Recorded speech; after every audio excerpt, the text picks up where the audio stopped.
Hello दोस्तों, learn triple E channel पर आपका एक बार फिर से स्वागत है। मैं हूं आपका दोस्त जगदीश जोशी। दोस्तों, इस वीडियो में हम डिस्कस करने वाले हैं ओसीपी फॉर मेंटेनेंस यानी कि ऑपरेशन कंट्रोल प्रोसीजर। जब हम इंडस्ट्री में जाते हैं तो हमारी मतलब कि अगर हम किसी भी कंपनी में अगर हम जॉब करते हैं तो उसका एक ऑपरेशन कंट्रोल प्रोसीजर होता है। अगर चाहे आप मेंटेनेंस की बात करें या प्रोडक्शन की बात करें तो हर एक डिपार्टमेंट के अपने अपने ऑपरेशन कंट्रोल प्रोसीजर होते हैं यानी कि ओसीपी होते हैं। तो मेंटेनेंस के लिए ओसीपी क्या होता है वो आज हम इस वीडियो में डिस्कस करने वाले हैं। इसमें हम इलेक्ट्रिकल और मैकेनिकल दोनों पार्ट्स पे डिस्कस करेंगे। तो एक चीज़, अगर आपको मेंटेनेंस के लाइन में जाना है तो आपको ये चीज़ अपने माइंड से निकालनी पड़ेगी कि आप इलेक्ट्रिकल से हैं, ठीक है। यानी कि मेंटेनेंस में इलेक्ट्रिकल और मैकेनिकल कुछ भी नहीं होता है। मेंटेनेंस का मतलब है कि आपको, अगर आप इलेक्ट्रिकल बैकग्राउंड से हैं तो आपको इलेक्ट्रिकल की नॉलेज तो होनी ही चाहिए, लेकिन बेसिक मैकेनिकल भी पता होना चाहिए। सेम इसी तरीके से अगर आप मैकेनिकल बैकग्राउंड से हैं तो आपको मैकेनिकल तो पता होना ही चाहिए, साथ में इलेक्ट्रिकल बेसिक पता होना चाहिए। तो आज के टाइम में जो कंपनीज़ हैं वो चाहती हैं कि मतलब कि आप इलेक्ट्रोमैकेनिकल हो, यानी कि आपको जो नॉलेज है वो इलेक्ट्रिकल की भी होनी चाहिए और मैकेनिकल की भी होनी चाहिए। तो आने वाला टाइम जो है वो जो इंजीनियर्स हायर किए जाते हैं कंपनी में, वो इलेक्ट्रिकल और मैकेनिकल के लिए अलग अलग नहीं किए जाते हैं। वो इलेक्ट्रोमैकेनिकल इंजीनियर, एक ही इंजीनियर हायर किया जाता है। यानी कि अगर कोई कंपनी इलेक्ट्रिकल और मैकेनिकल के लिए दो इंजीनियर्स रखेगी तो उसकी जगह पे वो सिर्फ एक ही इंजीनियर रखेगी जो कि इलेक्ट्रोमैकेनिकल होगा, जिसे इलेक्ट्रिकल और मैकेनिकल दोनों की नॉलेज होगी, ठीक है। तो इस वीडियो में हम ओसीपी फॉर मेंटेनेंस जानने की कोशिश करेंगे कि क्या होता है ये। तो आप इस वीडियो को आखिर तक जरूर देखिएगा ताकि आप इस टॉपिक का कुछ भी मिस ना कर दें, क्योंकि एक बहुत ही इंपॉर्टेंट टॉपिक है। जब आप इंटरव्यू में जाते हैं तो आपसे इंटरव्यूअर डायरेक्ट ओसीपी जानने की कोशिश करता है कि आपको बेसिक नॉलेज है या नहीं है, तो ओसीपी ज़रूर पता होना चाहिए।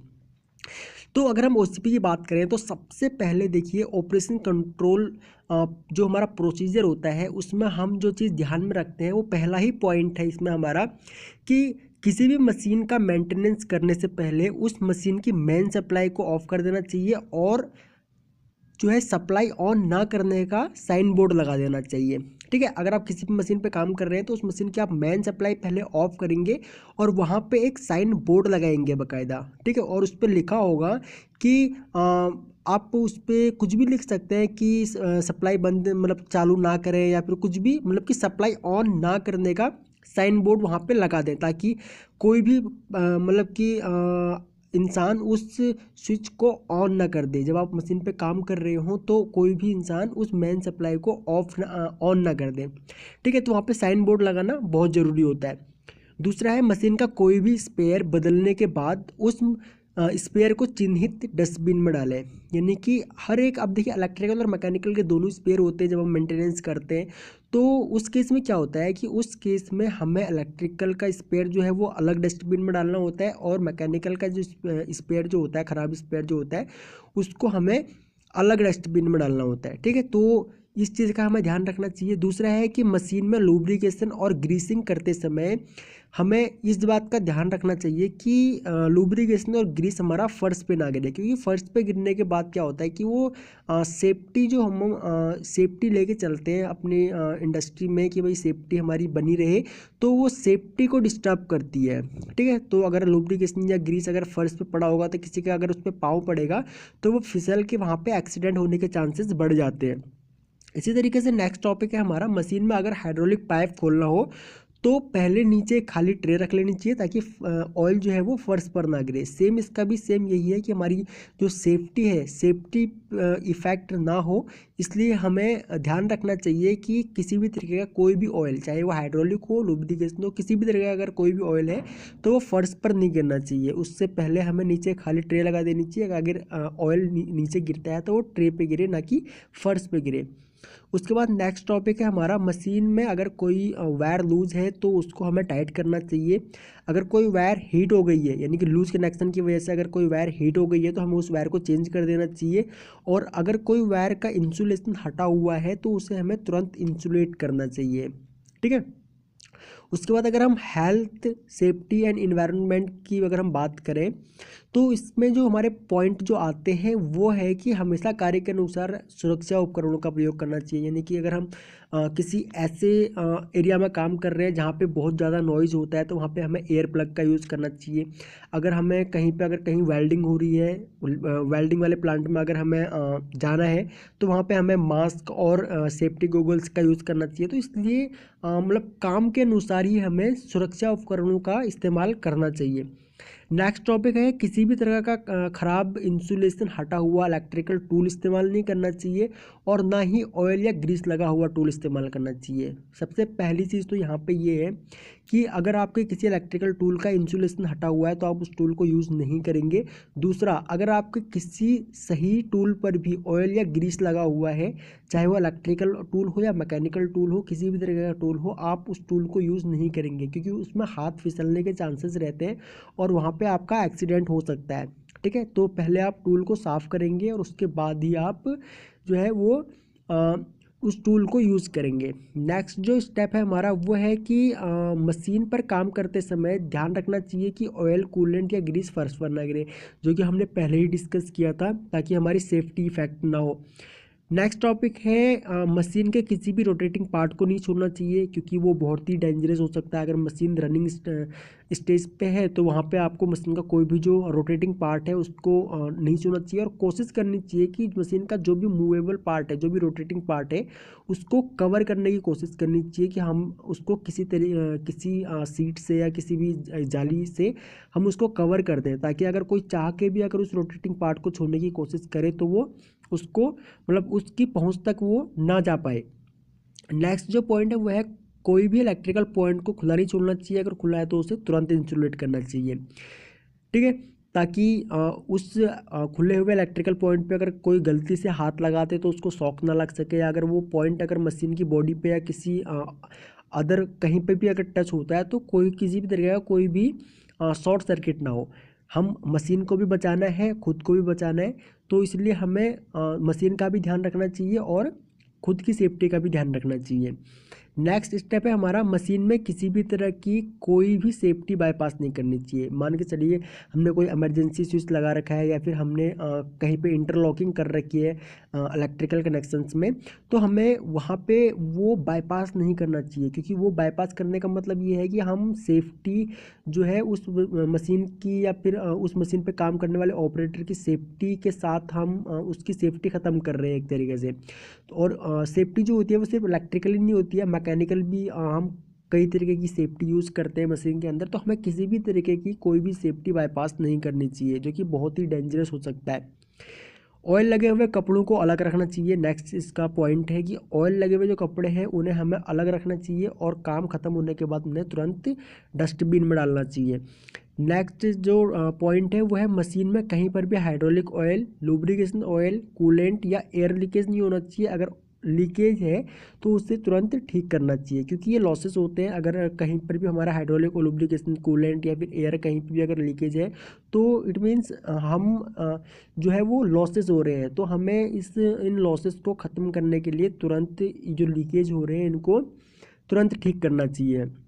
नेक्स्ट जो पॉइंट है वो है हमारा इलेक्ट्रिकल स्क्रैप को अलग रखना चाहिए पहली बात तो, और दूसरा स्क्रैप नोट के साथ उस स्क्रैप को एडमिन को देना चाहिए। सेम इसी तरीके से बैटरी या सेल को हमें स्क्रैप नोट के साथ एडमिन को देना चाहिए।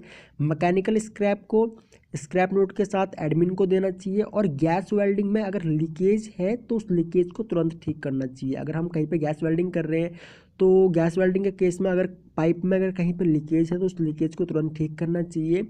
और मशीन में काम के अनुसार टूल एंड टैकल्स का प्रयोग करना चाहिए। ठीक है, आप जिस मशीन पे जा रहे हैं उस मशीन पे आप देखिए पहले आपको कौन कौन से टूल्स चाहिए, उसके अकॉर्डिंग ही हमें टूल एंड टैकल्स का यहाँ पे यूज़ करना चाहिए।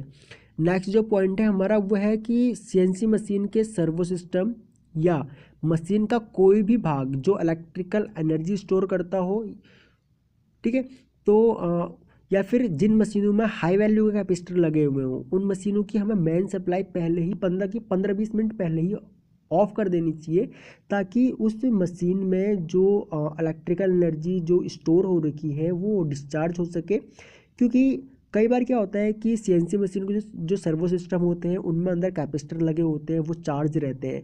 या फिर अगर हम इंडक्शन हार्डिंग की बात करें तो वहाँ पे जो कैपेसिटर हमारा बहुत सारे हमने कैपेसिटर लगा रखे होते हैं एसी को डीसी में कन्वर्ट करने के लिए। तो वहाँ पे वो कैपेसिटर चार्ज होते हैं। तो अगर आप सप्लाई ऑफ करते ही अगर उन पैनल्स में काम करने लग जाएंगे तो वो इतना तेज़ आपको शॉक मारेगा कि मतलब कि बहुत ज़्यादा डेंजरस होता है वो, क्योंकि बहुत ही हाई वोल्टेज होती है और वो भी डीसी में। ठीक है, क्योंकि डीसी हाई वोल्टेज बहुत ज़्यादा डेंजरस होती है बाय कंपेयर टू एसी के। तो हमें कभी भी इस चीज़ का ध्यान रखना चाहिए कि जिन मशीनों में हमने कैपेसिटर यूज करे हुए हैं उन मशीनों की सप्लाई हमें 15 से 20 मिनट पहले ही ऑफ़ कर देनी चाहिए। और उसके बाद जब हमारा कैपेसिटर या फिर जो मशीन है वो जब डिस्चार्ज हो जाते हैं तो उसके बाद हमें उस मशीन पर काम करना चाहिए। और काम करने से पहले हमें इस बात का ध्यान रखना चाहिए कि जो कैपेसिटर के दोनों टर्मिनल्स होते हैं पॉजिटिव एंड नेगेटिव, हमें कोशिश करनी चाहिए 15-20 मिनट के बाद भी हम उन्हें किसी इंसुलेटेड इलेक्ट्रिकल टूल्स या फिर किसी भी इंसुलेटेड टूल्स के से हम उनको शॉर्ट कर दें, ताकि जो बची हुई जो एनर्जी अगर हो कोई तो वो भी ख़त्म हो जाए। नेक्स्ट पॉइंट है यहाँ पे हमारा कि डाई कास्टिंग के हाइड्रोलिक पाइप खोलने से पहले मशीन के नाइट्रोजन वाल्व को बंद कर देना चाहिए और प्रेशर रिलीज कर देना चाहिए। तो ये भी इम्पोर्टेंट पॉइंट है यहाँ पे कि डाई कास्टिंग में अगर आप हाइड्रोलिक पाइप पे अगर आप काम कर रहे हैं तो उसमें जो नाइट्रोजन गैस का जो वाल्व होता है या फिर जो नाइट्रोजन गैस जो आ रही होती है उसमें आपको उसका वाल्व बंद कर देना चाहिए सबसे पहले। और उसके बाद जो मशीन में पहले से ही मतलब सप्लाई ऑफ करने के बाद और नाइट्रोजन वाल्व बंद करने के बाद भी जो प्रेशर है उस मशीन में, उस प्रेशर को आपको रिलीज़ करना है, उस प्रेशर को आपने ख़त्म करना है, उसके बाद ही हाइड्रोलिक पाइप पर काम करना है। नेक्स्ट पॉइंट है यहाँ पे और ये लास्ट पॉइंट है हमारा, मशीन का जो प्रिवेंटिव मेंटेनेंस का ध्यान रखें और समय पर प्रिवेंटिव मेंटेनेंस करें।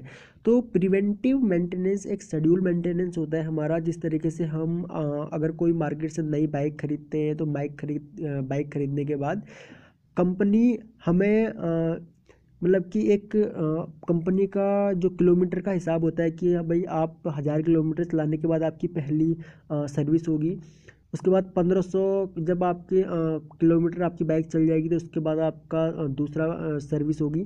तो इस तरीके से हमारा मशीन का भी हिसाब होता है। हम मशीन जब नई कोई मशीन खरीद के लेके आते हैं तो उसमें जो मैनुअल जो दिया हुआ रहता है, जो इंस्ट्रक्शन दिए हुए रहते हैं मैन्युफैक्चरर के द्वारा, उसमें ये रहता है कि हाँ भाई आपको इस मशीन की 3-3 महीने के बाद या 6 महीने के बाद उसका प्रिवेंटिव मेंटेनेंस करना है। प्रिवेंटिव मेंटेनेंस में हम बहुत सारे पॉइंट्स को कवर करते हैं और वो मशीन के अकॉर्डिंग ही होता है कि हमें मशीन के अकॉर्डिंग कौन कौन से पॉइंट को हमें कवर करना है।